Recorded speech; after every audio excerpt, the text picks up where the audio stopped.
बहुत समय पहले की बात है। हरियाली से भरे एक गांव में गोपाल नाम का एक साधारण किसान रहता था। उसका खेत गांव के किनारे फैला हुआ था। गोपाल बहुत मेहनती था और सुबह सुबह हल लेकर खेत जोतता, बीज बोता और शाम को थका हारा घर लौटता।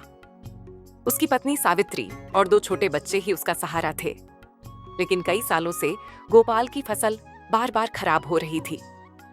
बारिश कभी ज्यादा हो जाती, कभी सूखा पड़ जाता और जब मेहनत से पौधे उगते तो वे नन्हे पौधे खेत के ऊपर मंडराते पक्षियों के झुंड का भोजन बन जाते।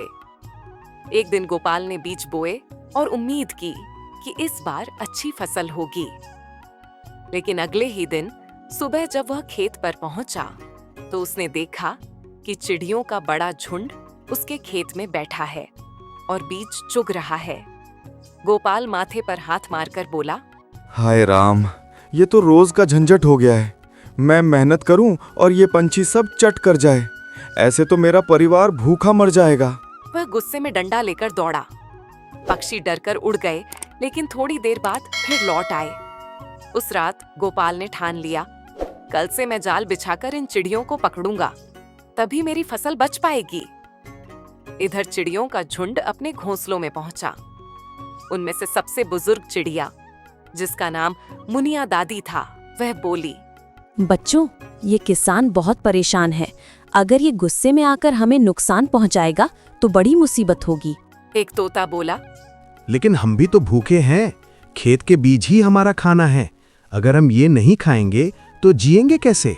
तब एक गौरैया बोली, सही कहा, लेकिन अगर हम सब मिलकर किसान से बात करें तो शायद कोई रास्ता निकले। सब चिड़ियों ने तय किया कि अगली सुबह किसान से बातचीत करनी चाहिए। अगले दिन सुबह जब गोपाल हल लेकर खेत पर पहुंचा तो उसने देखा कि वही बुजुर्ग मुनिया दादी उसके सामने आकर बैठ गई। गोपाल ने डंडा उठाने की कोशिश की, लेकिन मुनिया बोली, रुको किसान भाई, हमें मारो मत। हम तुम्हारे दुश्मन नहीं हैं, हम बस भूख से मजबूर हैं। गोपाल हंसकर बोला। अरे, तुम बोल भी सकते हो? मुनिया बोली, हाँ, जब किसी का दिल साफ होता है तो प्रकृति उससे बातें करती है। हम सब चिड़िया तुम्हारे खेत में आती है क्योंकि हमें पेट भरना होता है। लेकिन अगर तुम चाहो तो हम तुम्हारे दुश्मन नहीं, मददगार भी बन सकते हैं। गोपाल ने हैरानी से पूछा, कैसी मददगार? तुम तो मेरी फसल बर्बाद कर देती हो। मुनिया बोली, अगर तुम हमें रोज खेत के एक छोटे कोने से थोड़ा अन्न खाने दोगे तो हम तुम्हारी पूरी फसल की रखवाली करेंगे। न कीड़े लगने देंगे, न टिड्डी दल पास आने देंगे। गोपाल सोच में पड़ गया। गोपाल ने मन ही मन सोचा, अगर ये चिड़ियां सच कह रही हैं तो मेरा काम आसान हो सकता है, लेकिन क्या भरोसा किया जाए?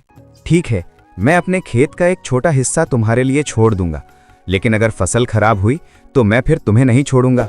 मुनिया दादी ने सिर झुकाकर कहा, हमें स्वीकार है। उस दिन के बाद से गोपाल ने खेत के एक कोने में बीज डाले और वहां एक छोटा सा पंछियों का भोजन स्थल बना दिया। कुछ ही दिनों में चमत्कार हुआ। खेत में जो छोटे कीड़े पौधों को खाते थे, उन्हें चिड़ियों ने साफ कर दिया। जब टिड्डियों का झुंड खेत की ओर बढ़ा तो सैकड़ों चिड़ियाओं मिलकर उन्हें भगा ले गईं। खेत की रखवाली दिन रात होती रही। धीरे धीरे गोपाल की फसल हरी भरी हो गई। इस बार उसकी मेहनत रंग लाई। खेत में अनाज लहराने लगा। गोपाल की आंखों में खुशी के आंसू थे। उसने चिड़ियों से कहा, तुम सबने मेरी किस्मत बदल दी। मैं अकेला था, लेकिन तुम सबने मिलकर मेरी मदद की। अब मेरी फसल दोगुनी हो गई है। पक्षियों ने खुशी से चहचहाते हुए कहा, क्योंकि जब इंसान और प्रकृति साथ मिलकर काम करते हैं तो सबका भला होता है। गोपाल की फसल देखकर पड़ोसी किसान भी चकित रह गए। वे पूछने लगे, भाई, तुम्हारी फसल इतनी अच्छी कैसे हो गई? हमने भी उतनी ही मेहनत की थी। गोपाल ने मुस्कुराकर कहा, रहस्य यही है, पक्षियों से दोस्ती। मैंने खेत का एक हिस्सा इनके लिए छोड़ा और बदले में इन्होंने मेरी पूरी फसल की रक्षा की। गांव के बाकी किसानों ने भी यही तरीका अपनाया। अब हर खेत के कोने में चिड़ियों के लिए जगह छोड़ी जाने लगी। नतीजा ये हुआ कि गांव की फसलें पहले से ज्यादा हरी भरी और सुरक्षित हो गईं। गांव में अनाज की भरमार हो गई। कोई भूखा नहीं रहा।